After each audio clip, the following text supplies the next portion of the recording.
The stadium buzzed with energy that day. I could feel my heart racing as I took my seat, surrounded by fans wearing their team colors, faces painted, voices loud.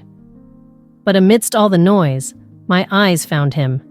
Ethan, the coach. He stood at the edge of the field, a magnetic presence that seemed to pull everyone in. His dark hair fell slightly over his forehead, and when he smiled, it felt like the sun had broken through the clouds. I had never seen someone command a room like that before. I glanced at Alan beside me. The familiar weight of our routine hung in the air, a heaviness I couldn't shake. Our life together had settled into a comfortable but monotonous rhythm. Day in and day out, it was the same. Work, chores, and the occasional family dinner. I loved Alan. But lately, I felt like I was just going through the motions. Then came Ethan, and suddenly, everything felt different. As the players took their positions, I watched Ethan move on the sidelines, his passion contagious.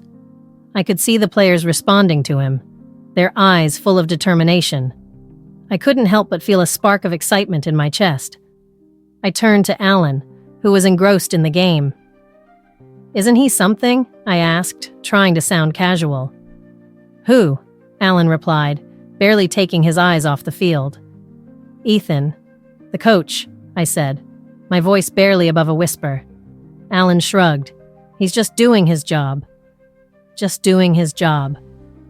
Those words hung in the air, and I felt an unexpected pang of disappointment. I wanted to say more, to share the thrill that coursed through me, but the moment slipped away. After the game, as the crowd began to disperse, I found myself lingering near the field. The excitement still buzzed in the air, and I wanted to hold on to it just a little longer. That's when I saw him, Ethan, leaning against the fence, talking to some players. I was caught in a moment of bravery. Before I knew it, I was walking towards him. "Great game today," I called out, my voice a mix of nerves and excitement. He turned, his eyes locking onto mine. "Thanks. We really pulled it together in the second half," he replied, a genuine smile spreading across his face. I couldn't help but smile back. "You seem to have a way of bringing out the best in them." Ethan chuckled softly. "It's all about teamwork and a little bit of motivation." His gaze held mine, and I felt a warmth rush through me, something I hadn't felt in a long time. We chatted for a few moments, discussing the game and the players.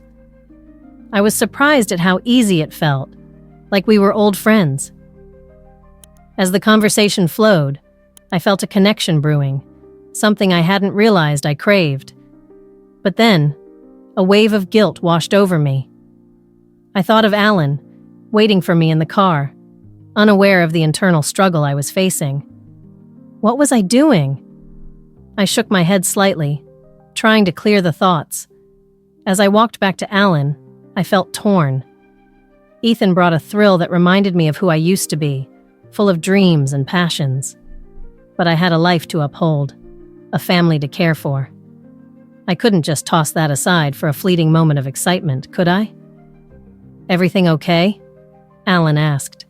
His brow furrowed as he noticed my distracted expression. "Yeah, just thinking," I replied, forcing a smile. "About what?"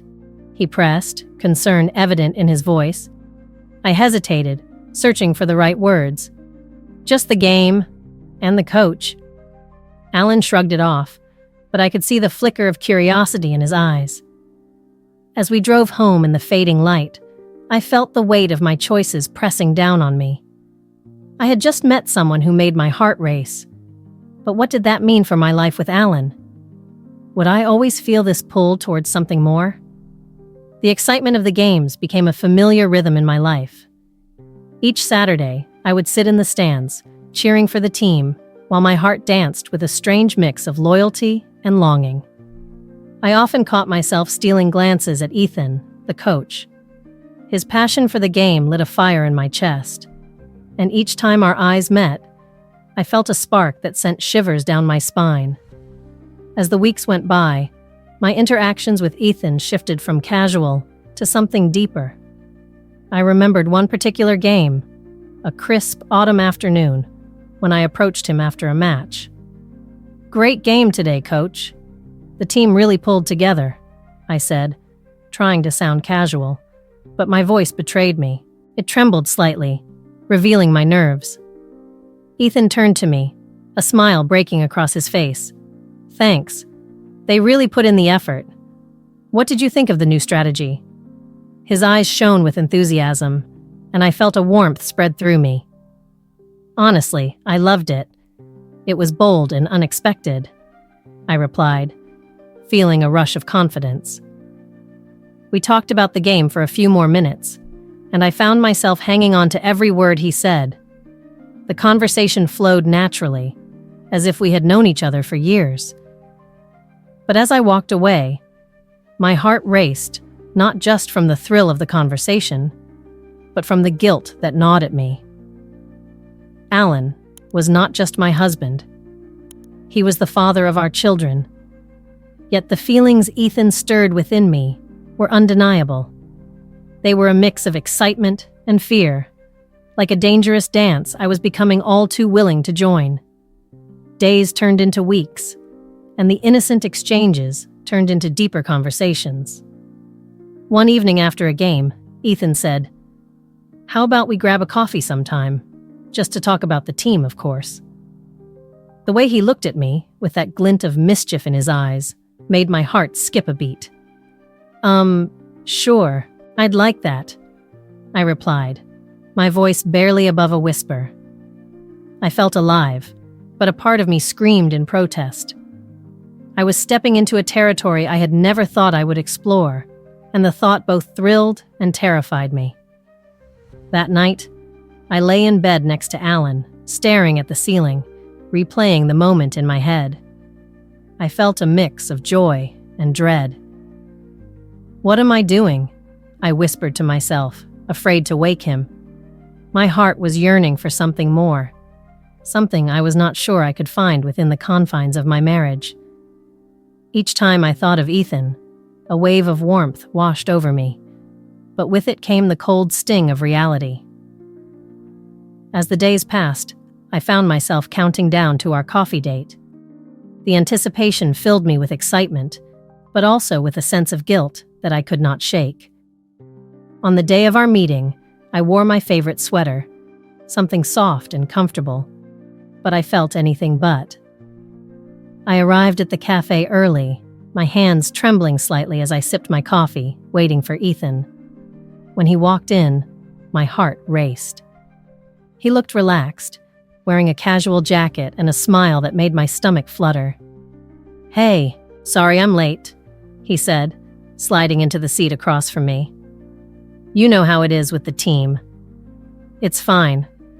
I was just enjoying the moment," I replied, trying to keep my tone light. As we talked, I felt a connection deepening between us, each laugh and shared thought pulling me further away from my reality. "I've noticed you at every game.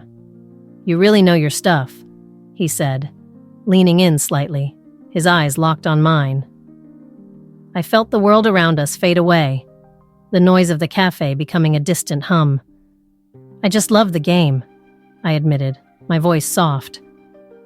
But it was more than that. I loved the way he made me feel, alive, desired, and free. Yet a small voice in the back of my mind reminded me that I was playing a dangerous game. I was falling for someone who represented both freedom and danger. I could feel the weight of my choices pressing down on me, yet the thrill of my newfound feelings was intoxicating. As I left the cafe, a mix of joy and fear flooded through me. I was caught in a whirlwind of emotions, and I knew I was on the brink of something that could change everything.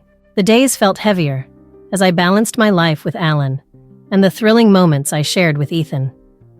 My heart raced each time I thought about our secret meetings. Each rendezvous pulled me deeper into a world that felt so alive, yet so wrong. I was trapped between two lives, one filled with the comfort of routine, and the other brimming with excitement and risk. One morning, while I prepared breakfast, I caught a glimpse of Alan as he read the newspaper at the table. He looked up at me, a smile on his face, and said, "You seem a bit distracted lately. Everything okay?"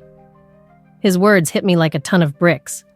I forced a smile, trying to mask the turmoil inside. "Yeah, just tired from the games," I replied, my voice shaky. As I watched him, I felt a pang of guilt. I knew I was hiding something monumental from him. I poured the orange juice, but my hands trembled. I imagined Ethan's laughter, his charming smile, and the way he made me feel alive. I pushed those thoughts away, knowing they only deepened my internal struggle. Later that day, I met Ethan at our usual spot, a quiet cafe near the field. As I stepped inside, the rich aroma of coffee enveloped me, offering a brief escape from my reality. Ethan was already there, sitting at a corner table, his eyes lighting up when he saw me. "Hey there, you made it," he said, his voice warm and inviting. I felt my heart flutter. "I wouldn't miss it," I replied softly, sliding into the chair across from him. For those few moments, the world outside faded away. We talked and laughed, the tension of my double life momentarily forgotten. But as the minutes passed, I felt the weight of my choices pressing down on me. I glanced at my phone, anxiety creeping in. I knew I had to get home soon, but the thought of leaving this moment made my chest ache. "Are you okay?" Ethan asked, noticing my change in demeanor. "You seem a bit off." I hesitated, trying to find the right words. "It's just, I have a lot on my mind," I admitted, my voice barely above a whisper. "I'm juggling a lot at home, and it's hard to keep things straight." He reached across the table, brushing his fingers against mine. "You deserve to be happy, you know. Don't forget that." His words sparked a mix of hope and fear within me. Did I really deserve happiness, or was I just complicating everything? As I left the cafe, I felt a storm brewing inside me. The guilt was becoming unbearable, and the reality of my situation loomed over me like a dark cloud. I walked home, my mind racing with thoughts of Alan, the kids, and the life I had built. That evening, while Alan and I sat on the couch watching TV, I noticed he was unusually quiet. "Is everything all right?" I asked, my heart pounding. He turned to me, concern etched on his face. "I've been thinking about you a lot lately. You seem distant." My breath caught in my throat. I had been caught in my web of lies, and now the truth felt closer than ever. "I'm just stressed with everything," I said, hoping to deflect his concern. His eyes narrowed slightly, and I could tell he wasn't buying it. Later that night, as I lay in bed, I replayed our conversation. I could hear Alan talking to his friend on the phone in the next room.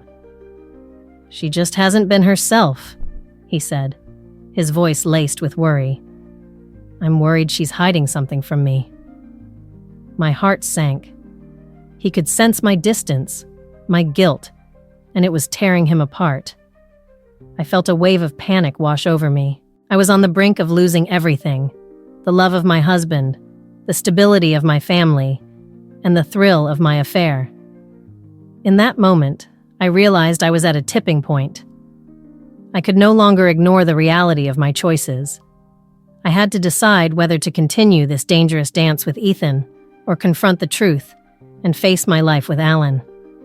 The weight of my decision felt unbearable, and I knew I had to make a choice before it consumed me completely. The day started ominously. Dark clouds rolled in, casting shadows over the football field. I felt a knot of anxiety twist in my stomach as I walked through the gates, the echoes of cheering fans mingling with my racing thoughts. Alan had decided to come to the game today. It seemed like he sensed something was off, and I wished he hadn't. "Are you ready for the game?" Alan asked, his voice bright despite the weather. He smiled at me, but my heart sank. Yeah, just a typical match, I replied, forcing a smile. You know how it goes. As we settled into our seats, I tried to focus on the field, but my mind drifted. I could see Ethan warming up, his presence electrifying the air around him. The way he moved, the intensity in his eyes, everything about him drew me in. But now, that thrill was laced with fear. What if Alan saw the way I looked at Ethan? What if he read the truth in my eyes? Look at that coach, Alan said, pointing at Ethan. He really knows how to motivate the players. Yeah, he's good, I replied, my voice barely above a whisper. I could feel the weight of my secret pressing down on me, almost suffocating. The game began, and with it, the tension in my chest grew. Every cheer from the crowd felt like a reminder of my dual life. I watched Ethan with admiration, but the thrill of it twisted into something painful when I caught Alan's hopeful gaze. He watched me, expecting me to share in his excitement, while I felt like I was standing on the edge of a cliff, ready to fall. As the game went on, I couldn't help but steal glances at Ethan. He caught my eye from across the field, and in that moment, his smile ignited something inside me.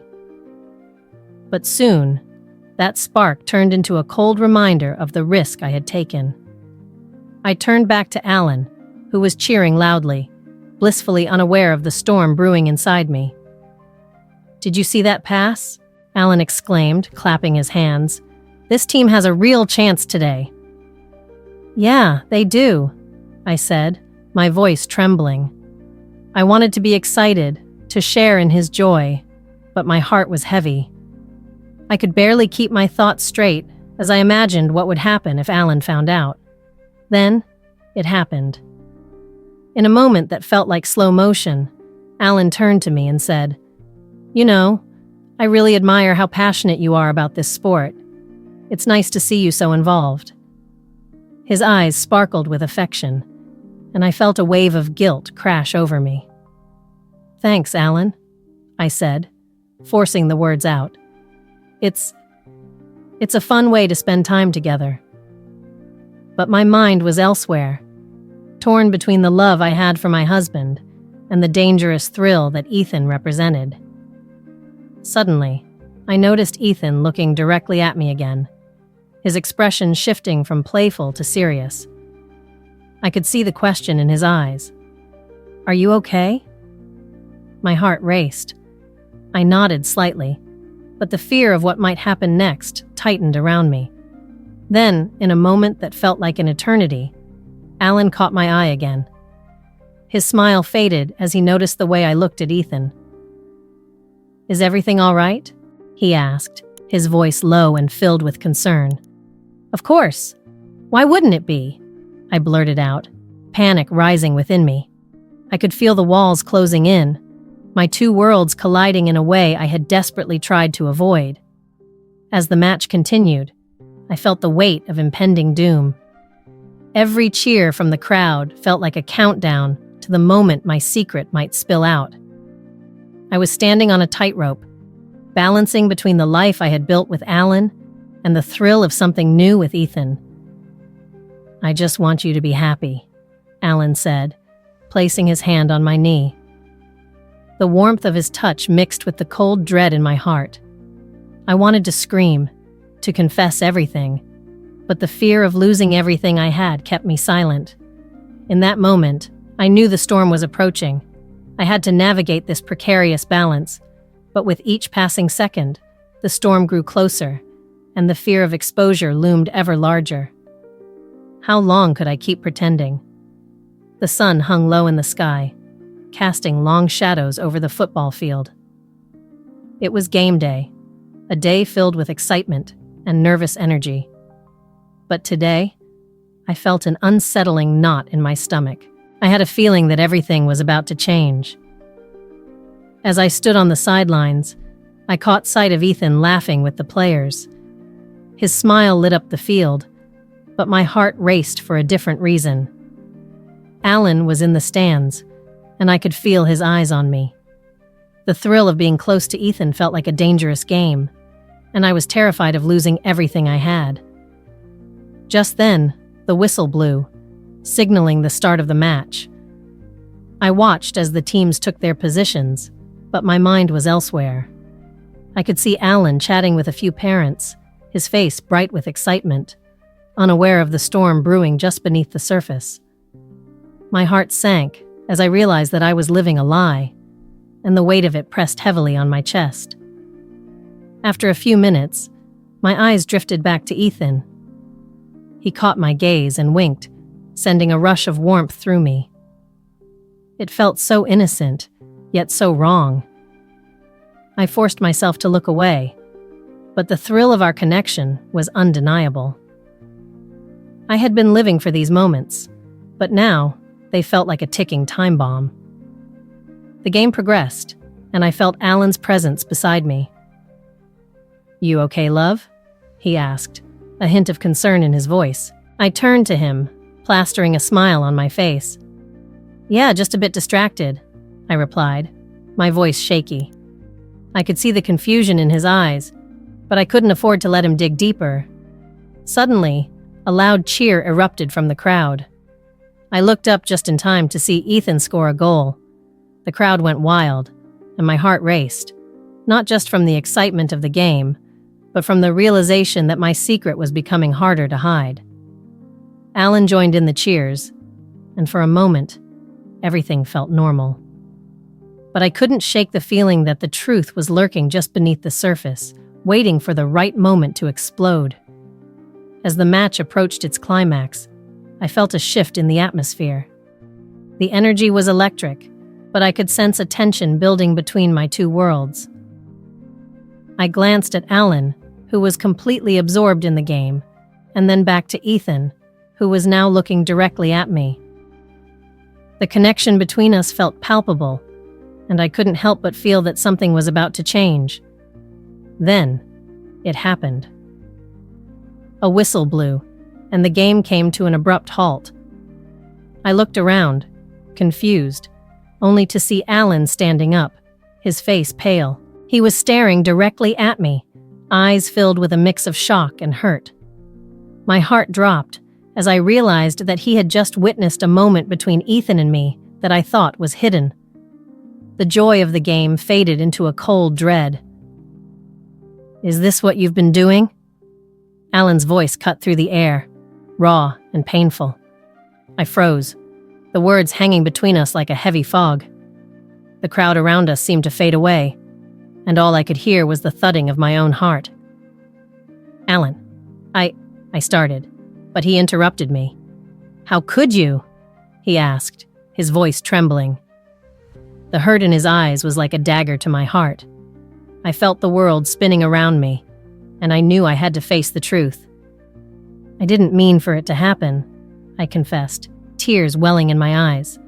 I felt alive with him, and I lost sight of everything else. "You lost sight of us!" Alan shouted, his pain echoing through the field. "I thought we had a life together, a family. Was it all just a lie?" I felt the tears streaming down my face as I saw the devastation in his expression. "No, it wasn't a lie, Alan. I love you, but I got caught up in something I didn't expect. I'm so sorry." He shook his head slowly, disbelief written all over his face. "Sorry isn't enough. You've broken our trust, and I don't know if I can ever forgive you for this." The weight of his words crushed me. I had wanted passion, but I never intended to hurt him. The realization hit me hard. My quest for something more had caused irreversible damage.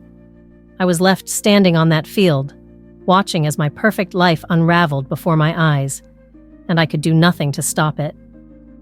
The days that followed the revelation felt like a heavy fog settling over my life. Each morning, I woke up with a crushing weight on my chest, the guilt gnawing at me like a relentless tide. I sat on the edge of my bed, staring at the wall, trying to find a way to make sense of everything. "Why did I let it get this far?" I whispered to myself, my voice barely audible in the stillness of the room. The answer eluded me. just like the happiness I once felt. I spent hours in isolation, avoiding the world outside. Alan had taken the children to his mother's house, leaving me alone with my thoughts. The silence was deafening, filled only with the echoes of my mistakes. I thought about the love I had jeopardized, the laughter we once shared, and the dreams we built together. It felt like a lifetime ago. One afternoon, I found myself sitting in the living room, staring at a picture of Alan and me on our wedding day. We looked so happy, our smiles bright and carefree. "What happened to us?" I asked the empty room. I was lost, trapped in a cycle of regret. Days turned into weeks as I tried to come to terms with my choices. I knew I had to face Alan, but the thought of seeing the hurt in his eyes filled me with dread. I wanted to tell him how sorry I was, to explain that I never meant for any of this to happen, but the words felt stuck in my throat. Finally, I mustered the courage to call him. My hands trembled as I dialed his number. The phone rang, each sound echoing my anxiety. When he finally answered, his voice was cold, distant. "What do you want?" "Alan," I started, my heart racing. "Can we talk?" There was a long pause before he replied. "I don't know if I can handle that right now." His words pierced through me like a knife. "I need to apologize," I said, my voice shaking. "I've been thinking about everything. I regret what happened. I want to make things right." "Do you really think you can fix this?" he asked, skepticism lacing his tone. "You broke my trust, and I don't know if I can forgive you." I felt tears prick at my eyes. "I know I hurt you, and I'm so sorry. I can't change the past, but I want to try to make it better. I love you, Alan. I always have." After a moment of silence, he replied, "Love doesn't hurt like this. You need to understand that." His words stung, and I felt a lump form in my throat. "I realize that now," I said softly. "I was lost, and I let my desires cloud my judgment. I never wanted to hurt you. You are my family." "I need time," he said, his voice barely above a whisper. "Time to think about what you've done." "I understand," I replied, tears streaming down my face. "Please know I'm here, waiting if you decide to talk." After hanging up, I felt a mix of relief and sadness. I had taken the first step, but I knew the road ahead would be long and painful. I spent the next few days reflecting on my actions, pondering what it meant to truly love someone. I realized that love is not just about passion. It's about honesty, trust, and commitment. I had chased after a fleeting thrill, but in the process, I had lost sight of what truly mattered. As I sat by the window, watching the leaves fall from the trees, I began to understand the depth of my mistakes. In the quiet moments, I thought about the lessons I needed to learn. I wanted to rebuild my life, to heal the wounds I had caused, not just in Alan, but within myself. I knew it wouldn't happen overnight, but I was willing to put in the effort. Every night, before going to bed, I whispered a prayer for forgiveness, hoping that one day Alan might find it in his heart to forgive me. I was ready to face whatever came next, to embrace the challenges of rebuilding our relationship. I just hoped that, in the end, love would prevail. Share this story if you believe that love can conquer even the toughest challenges. Leave a comment about how an unexpected visit has changed your life, and subscribe to the channel for more emotional stories like this one.